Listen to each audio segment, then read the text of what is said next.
Κλέπτες, τα λεφτά μου! Ποια λεφτά σου, μορτοποδάρι μου? Και σου λέω, μην το βάζεις το ρημάδι στη μέση. Πού ήσουν τώρα? Μάζε βαραδίκια. Κλέταγες, κι είσαι και μεθυσμένος. Λοιπόν, Λούλη, το λέω, θα καταστραφείς με τη ζωή που κάνεις. Ευδαίμον, άσε με να χαρείς. Όχι, δεν σ' αφήνω. Δεν μπορώ να σε βλέπω να τρέξει την καταστροφή.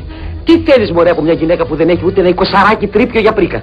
Ένα εικοσαράκι, μωρέ, δεν έχει. Τη γυναίκα θέλω. Τη γυναίκα θέλεις, δεν τρέπεσαι. Έλα εδώ, μωρέ. Εγώ να έρθω εκεί στο Κιουσουρού. Δεν είσαι καλά. Έλα εσύ εδώ στο σαλόνι. Με βρίσκεις παράξενο και τσιγκούνι, θα σου πω κάτι. Τώρα στήσω. Κάτσε.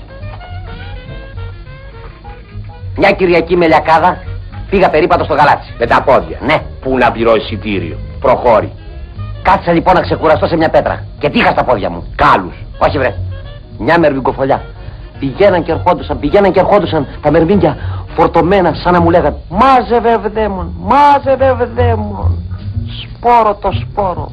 Έτσι θα κάνεις λεφτά. Φασούλι το φασούλι, φασούλι το φασούλι. Άντε ρε. Φασούλι το φασούλι δεν γίνονται περιουσίες, γίνονται φασουλάδες. Αυτό που σου λέω. Βρε, εδώ μαζεύουν τα μερβίγκια. Και εμείς οι άνθρωποι δεν θα μαζέψουμε. Κολοκύθια. Κι εγώ πήγα μια Κυριακή εξοχή. Με τα πόδια? Όχι, με τα ξάρα. Με το κορίτσι, με τις μπύρες μου. Να ξοδεύεις εσύ, να ξοδεύεις. Ναι, θα ξοδεύω. Και όπως σήκωσα το κεφάλι μου, άκουσα ένα τζίτζικα που τραγούδαγε. Ξέρεις τι μου λέγε? Γλέντα ρε, φάε, πιες, τραγούδα. Πόσα χρόνια θα ζήσω? Θα περάσει το καλοκαίρι και αντίο Λούλη. Φάτα τώρα που είναι καιρός. Και ακούς εσύ τα διδίκια, Άμε εσύ που ακούς τα μερμήγκια. Άντε τώρα κοιμήσου γιατί το πρωί θα έχουμε σηκωμό. Τι άντε. Και τα 3 σπίτια της γυναίκας σου είναι υποθηκευμένα. Πήρε πληροφορίες ο υπαλληλός μου. Ναι, τα βάλαμε από εκεί. Κύριες. Έλα μωρέ, αστεία το είπα. Οι ελιάς δέκα είναι όλες κι όλες. Θα τις έχει φάει και ο Δάκος. Μωρέ, της μούρλανε ο δράκος. Ναι. Τι κάνεις ρε, τάλιρο? Πάρε γέρο. 20 μόνο. Πάρε το σολιτάρι, παιδί. Ναι, παιδί. Πάρε το σολιτάρι. Καλά κάνεις, Λούλη μου. Έχουμε και έξοδα. Και αύριο μεθαύριο θα έχουμε και υποχρεώσεις. Αμτί, θα πετάμε τα τάλιρα τώρα. Εδώ θα τα μαζεύω σαν το μερμίκι. Δέμον! Χαίρετε! Πουλάμε λουλούδια, πουλάμε. Καλός ο Λούλης, πολύ. Και το βράδυ κάθεται σπίτι.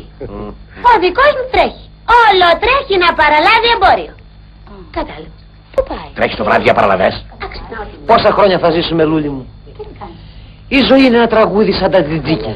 Α, εγώ δεν τραγουδάω πια. Γιατί? Βράχτιασα.